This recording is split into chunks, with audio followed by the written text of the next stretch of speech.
On Wednesday, we heard the horrible news that the other half of the legendary tag team, the Legion of Doom, the Road Warriors, Road Warrior Animal, Joseph Laurinaitis, has passed away. This was officially confirmed on his Twitter page, and obviously, there's no great time at all for this to happen. There's not even any good time, there's not even any decent time. But the timing seems very tragic, especially because he and his wife had just celebrated their wedding anniversary, and he had just celebrated his 60th birthday. I really don't need to sit here and tell wrestling fans about the Legion of Doom, the Road Warriors, call them whatever moniker that you want. There is things like the WWE Network, YouTube. I'm sure their kind of live documentary is still available probably on the WWE Network. Two really genuine tough Chicago street fighters that would enter the arena to the strains of Iron Man, walk down to the ring, kick the butts, throw around, push around their opponents in whatever manner they wanted. And of course they did it hugely successfully through many different organisations, picking up tag team gold pretty much wherever they went, from All Japan to the NWA to WWE, right around the world. Of course they were one of the most respected tag teams in professional wrestling history. There have been many legendary tag teams over the years, many great ones. Certainly the Legion of Doom, the Road Warriors, absolutely one of the most unique tag teams. Growing up watching them wrestle, you knew it would be a fight when they got into the ring, and they more than earned their Hall of Fame worthy reputations. Of course, we saw them, Animal and Precious Paul Ellering, who I always give credit to Paul. He is and will always be part of that unit. I mean, it was his original idea for the Legion of Doom, which was comprised of a stable, and then of course it eventually boiled down to Hawk and Animal and Paul. Just an amazing act, if you will, and it wasn't even an act, it was just an amazing unit of competitors. Obviously Precious Paul Ellering was a wrestler beforehand, which many people sometimes seem to forget. I had the actual great opportunity of meeting Road Warrior Animal in August of 2014. He came to Dundee, part of one of the annual Hell for Lycra events. He was, the night before that event, he was part of a Legends of Wrestling panel, which also included the late Dennis Stabb, Marty Jones and Johnny Saint. That was a blast.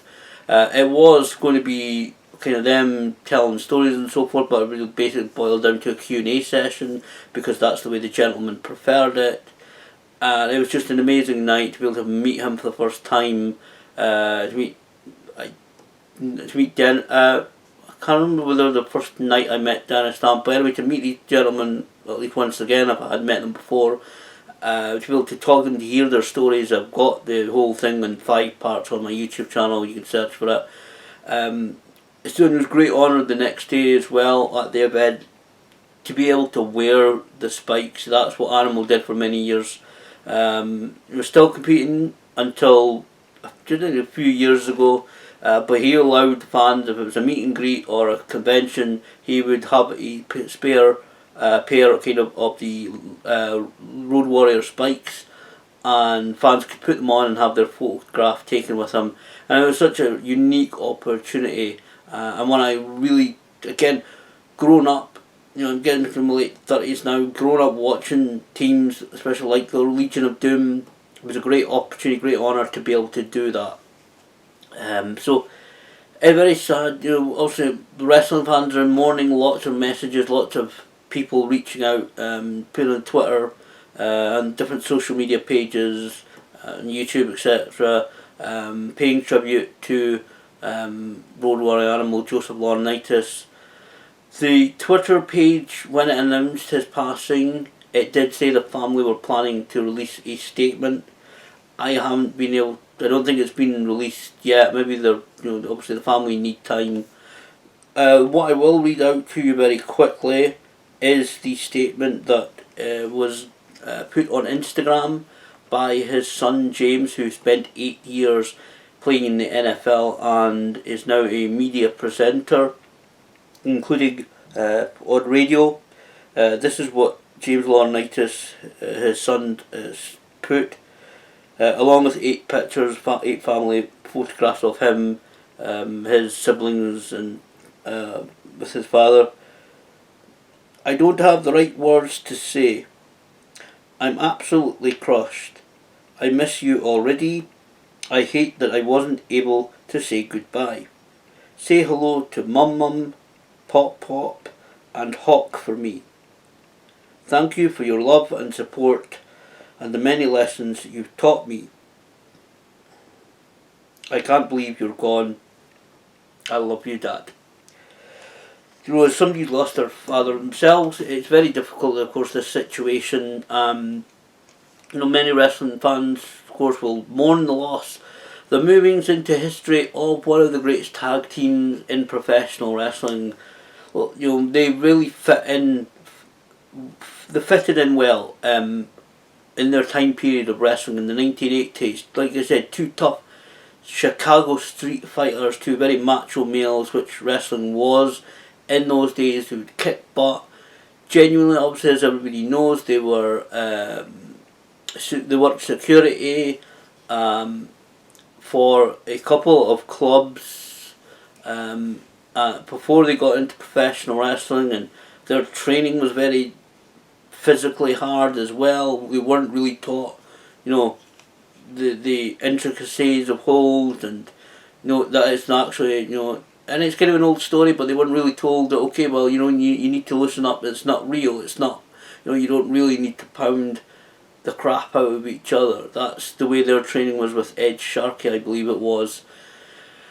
So obviously, wrestling fans are mourning the loss of a legendary wrestler. The family are mourning the loss of their husband, ex-husband, father, brother, uncle, whatever other relations that he had.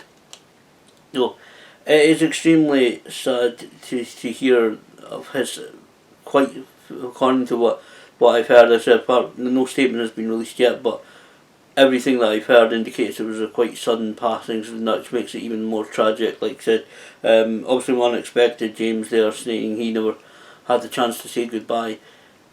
Very sad to hear Road Warrior Animal. Like I said, one of the most legendary tag teams in the annals of professional wrestling history now move into that history.